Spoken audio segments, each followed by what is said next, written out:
Most people know Mahatma Gandhi practiced nonviolent resistance, successfully led India's movement for independence from Great Britain, and inspired the 1960s civil rights movements in the United States. But fewer people know the whole story of Gandhi's thoughts and beliefs. And I think they contain a really powerful insight that could be really, really helpful in today's climate of ideological warfare. The main concept at the heart of Gandhi's thinking is something called satyagraha. Literally, satya means truth, while agraha means something akin to firm, polite insistence. So its literal meaning has to do with unwavering, nonviolent adherence to what's true and right. But as Gandhi understood it, satyagraha was about more than just how you stuck to your beliefs. It was also about how you resolve disagreements and conflicts with those who disagree with you. After all, we all know that one person's truth is another person's falsehood. Just about everybody wants to do what's true and right, but we don't always agree on what that is. What most people don't realize about Gandhi's devotion to nonviolence is that he wasn't just concerned with physical violence.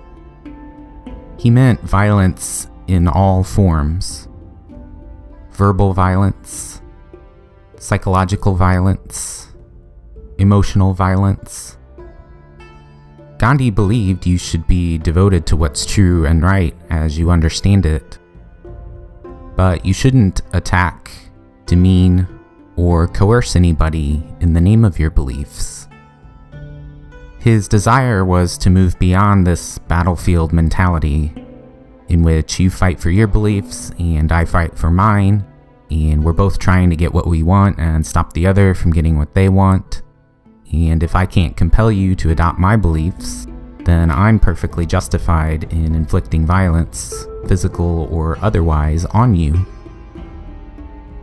Gandhi's hope was to resolve ideological differences without causing any harm whatsoever to anybody involved. There must be no impatience, no barbarity, no disrespect, no undue pressure, he wrote. If we want to cultivate a true spirit of democracy, we cannot afford to be intolerant. I think this principle is just as powerful and applicable today as it was 80 years ago.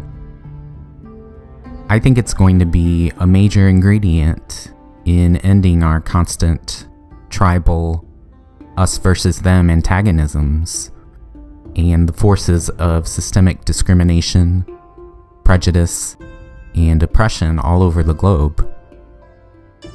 I think it's going to be necessary to resolve all the increasingly bitter disputes over truth among our sciences, philosophies, political ideologies, and religious and spiritual traditions.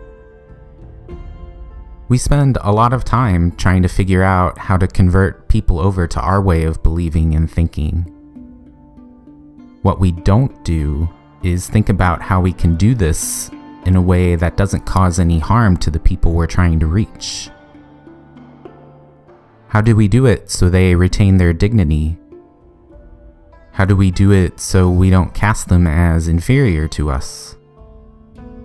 How do we do it so we both come away from the process having transcended our disagreement, rather than resolving it through some kind of force?